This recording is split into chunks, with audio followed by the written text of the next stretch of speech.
Throughout Nintendo's many years of creating video games for us to play, they've primarily been known as the company that produces titles for people of all ages and skill sets to enjoy. That's why when a title is released that gives even the most experienced gamers difficulty, they're tons of fun to look at and make videos about. On the flip side, when a game comes out and it's too easy, those ones become memorable for the wrong reasons. Either way, this led me into creating today's video about the hardest and easiest games in every Nintendo franchise. The criteria for picking these titles are based on bosses, levels, game design, and its overall gameplay. Oh yeah, and before I get started, my name is Copycat, and if you haven't yet, then please subscribe to my channel and hit that bell button to stay notified when I upload new videos. Starting things off with the company's first franchise and main mascot, Mario, I think it's only fair to separate its 2D and 3D titles, as the gameplay between the two is almost uncomparable. On the 2D side, I think it's no question that the true Japanese sequel of Super Mario Bros. Is the hardest in the series.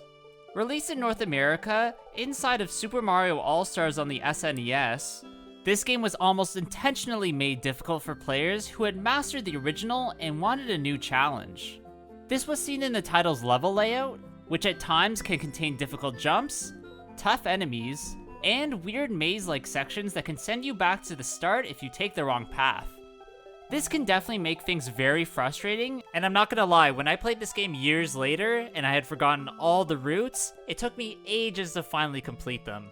On the easy side, I think without question that New Super Mario Bros. 2 deserves to be in this video, as the game essentially holds your hand, giving you insanely overpowered items while also introducing gold versions of enemies that actually help you rather than hurting you. This made the gameplay extremely bland, and even though DLC packs were released called Nerve Wreck and Impossible, which were very hard, I just don't count those as they weren't released with the base game.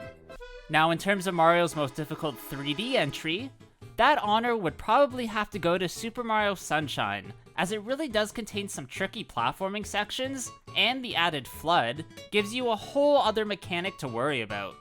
On top of all that, it contains some of the most frustrating sections in the entire franchise, many of which have shown up in a few of my past videos. I would definitely say that Super Mario Galaxy 2 comes in a close second in terms of toughness. It's just that Super Mario Sunshine's strange mechanics and awkward camera put it right in first place. Picking the easiest game in this category was a bit harder, as there really could be a few options that fit nicely here. But in the end, I think the franchise's first 3D adventure, Super Mario 64, is the safest pick. This really is the base game that every future 3D title would be compared to, and included the most simplistic mechanics, even if the controls weren't as fine-tuned. Of course, there are difficult parts in the game, it's just the easiest to complete if you're playing it the first time, or the 100th like me. Before we move on, I just want to note that some people may suggest that the Super Mario Maker games could be considered the hardest, but I'm going to exclude them, as those impossible hard levels are fan-made and not technically part of Mario's canon. Just like the previous Nintendo franchise-based video I made, I decided to separate Mario's RPGs from the mainline series, as the gameplay really is too different to compare. I've played pretty much every single one of these games from the Paper Mario, Mario and Luigi, and Mario RPG series, and I'd have to say the most difficult is the second Paper Mario, The Thousand Year Door, that was released for the GameCube in 2004. The reason behind this is mainly due to the game's difficult bosses, including the menacing Shadow Queen, that is almost impossible to beat unless you know the right techniques. Every other title after this one was easier, including the one I'm going to showcase at the top of that category in Super Paper Mario for the Wii. I remember renting this entry the day it was released at Blockbuster in 2007, and surprisingly I beat it in just 2 playthroughs. One reason behind this is that it sort of ditches the regular RPG combat modes, and instead is more of a puzzle platforming title. This causes the usually tough boss fights to now be considerably easier, and your level when you face them doesn't really matter as much. This game was fun, don't get me wrong, it was just way too easy and a bit out of place. Nintendo's next franchise in their history was Metroid. That does have some pretty difficult games to choose from, but most fans of the series agree that Metroid 2 for the Game Boy should be considered as the hardest. This is mainly due to the handheld console's rudimentary controls, and at that time their game engine capabilities, which gets in your way greatly in your playthrough. There was also no mini-map, meaning that you were almost certain to get lost and will probably have to backtrack countless times. These facts not only make the game hard, but also bad.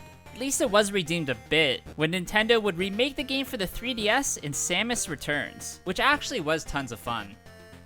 Fans also basically all agree that Metroid Zero Mission for the Game Boy Advance is the easiest in the series, as it's a very slimmed down experience that can take almost no time at all to complete.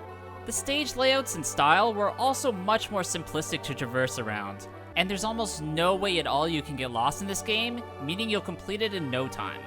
The most egregious thing, however, is how easy it is to defeat the game's enemies and bosses, which quite honestly takes no skill, making everything just boring. Next up is the Zelda franchise, which is another one I've played through pretty thoroughly, and I can actually say that the original NES title is the hardest for a few reasons. In comparison to other games of the series where you have a rough idea of where you need to go, this one is completely up to you, sort of emerging at that time as the first open-world adventure game. The rudimentary controls and combat mixed in with tough enemies makes exploring certain dungeons incredibly unforgiving, especially if you aren't fully equipped with all your items and health. What also makes things extremely hard is how hidden some of the game's secret entrances are, which was also made difficult for the fact that there was no internet, meaning that walkthroughs pretty much consisted of asking your friends for help. I'll always remember playing this title as a young kid after I'd already played Link to the Past, and being confused in the immense spike in difficulty. Picking the easiest game out of the franchise's vast library was actually a bit tricky, but in the end, I decided to go with the Minish Cap that came out for the Game Boy Advance in 2004.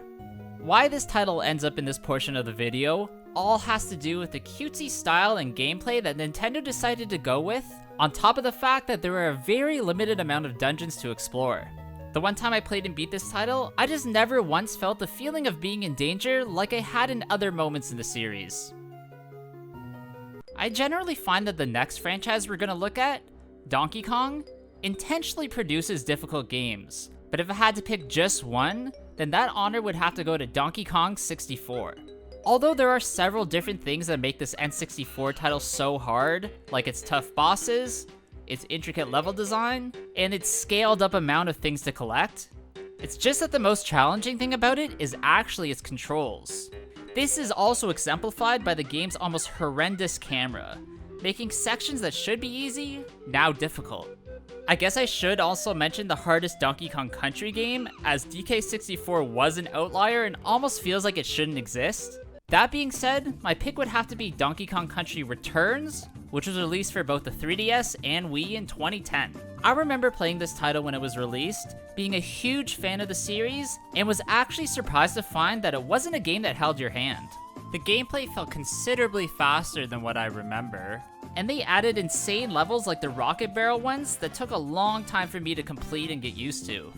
Even tougher is fully 100%ing this game without a guide, collecting all the puzzle pieces and all the Kong letters in each level. I guess it's pretty safe to say that the original Donkey Kong Country on the SNES is the easiest in the franchise, as the levels aren't as insane as in later installments. It doesn't mean this game doesn't have hard sections, because it does. It's just the most simplistic in the series, as odd as that is to say. Up next in this video, we're gonna look at the Fire Emblem franchise, where I see almost everyone online saying that Thresa 776 for the Super Famicom is the hardest in the series. Some of the most frustrating elements that have been in the franchise are also in this game, including enemy reinforcements that attack the very same turn they spawn, and a fog of war combat system that doesn't only hide enemies from you, but also the majority of the map so you can't even see where you're going. Unfortunately, or fortunately, this game wasn't released in Western markets until it came out for the Wii Virtual Console in 2008, so many people, including myself, may not have played this entry, but I've heard if you want a tough playthrough, then go check it out. On the other side of things, most fans say that the Fire Emblem Sacred Stones game is the easiest. This is mainly the case as it's the most simplistic across each and every difficulty, where you'll be hard-pressed to come across any hard moments. Your characters for some reason will almost always be higher levels than the foes you face, and unlike other entries in the series, this one has absolutely no difficulty spikes, so you'll more than likely never get stressed out during your playthrough. A Nintendo franchise that generally has games that are easier than most is Kirby's. But there is one title in particular that is extremely difficult to fully 100% in Kirby Mass Attack that came out for the DS in 2011. What makes the full completion of this title so hard is that the only way to gain a gold star in each level is by beating it without taking any damage. This seems simple enough as the entry is very different with its more arcade-like stages, although it is very easy to lose track of where the Kirbys are on screen, causing you to take damage accidentally. This definitely feels like an out-of-place game in the Kirby franchise, and I think its different feel definitely adds a bit of a challenge. Now, the easiest in the entire franchise is also a DS title called Kirby Squeak Squad, which is in the classic platforming and ability copy style. There's really not any difficult moments to be found at all in this game, as the levels are laid out in such a way that you won't face many enemies at a time. If you're wondering what game your young kid should play first, this one might be your go-to pick. The next franchise we're going to look at is Wario's, which really needs to be split into two separate categories, the land and where games, as one is in the classic platform genre, and the other in a minigame form. On the original side-scrolling side, I think the hardest game is Wario Land Shake It, which was released for the Wii in 2008. This title is an amalgamation of all the past Wario Land games, while including the shake mechanic of the Wiimote to perform specific moves throughout the game. However, one of the hardest things is to fully 100% complete it, as each level has missions which start off on the easier end, but ramp up in difficulty to the point where they're extremely tedious. Some of these include not breaking specific things, not taking any damage, or escaping a level within a specific time frame. These added missions really up the difficulty, as you really shouldn't have had an insane amount of trouble if you've played previous entries in the series. Now, the easiest in the Wario side-scroller realm is without a doubt Wario Land 4, which is a Game Boy Advance title that was released in 2001. Why this game ends up here is that the difficulty is completely scaled down to the point where I don't even remember dying at all during my initial playthrough. Unlike some previous games which at least had hard bosses, tough level design, and intricate puzzle solving, this title never had any sections that gave me any difficulty, which at the time I remember feeling really disappointed as I was expecting more of a challenge. In terms of WarioWare titles, the Twisted release for the Game Boy Advance is definitely seen as the hardest. The addition of gyroscopic controls makes things even more chaotic, as there's almost no time to rest between minigames, and on top of the fact that you won't really know what mechanics you're using right away. On the flip side, the easiest is WarioWare Gold for the 3DS, mainly because of the fact that you only have to pay 100 coins to restart if you fail, which really means nothing as you'll always have a high total, so you'll never really be in any peril. The minigames are also explained way better than in any past entry, actually telling you which buttons you need to use when you get there.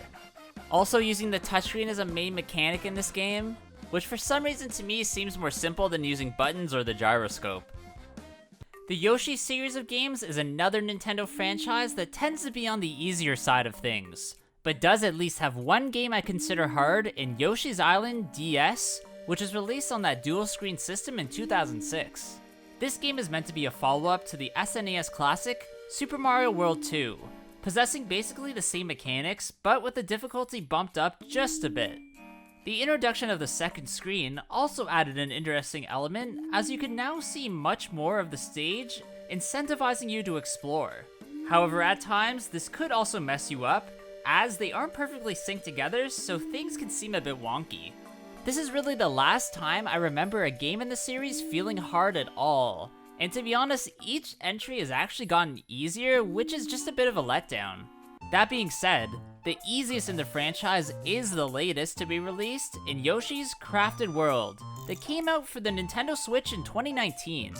Other than fully completing the game by getting every single collectible there is, There really is no tough moments to be found at all in this entry, as it's quite obvious that Nintendo was trying to cater to the more family-friendly audience. Although there are some fun moments to be had in Crafted World, they are just overshadowed by the lack of challenge, which just comes across as boring. Without a doubt, the hardest game in the Star Fox franchise is its debut title on the SNES that came out in 1993.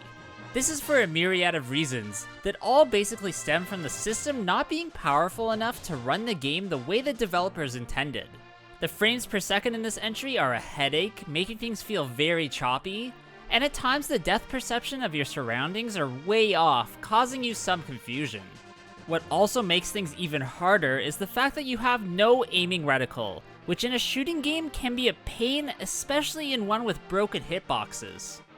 The idea behind the original Star Fox was just a bit ahead of its time, and I think the N64 version is a lot closer to what they envisioned.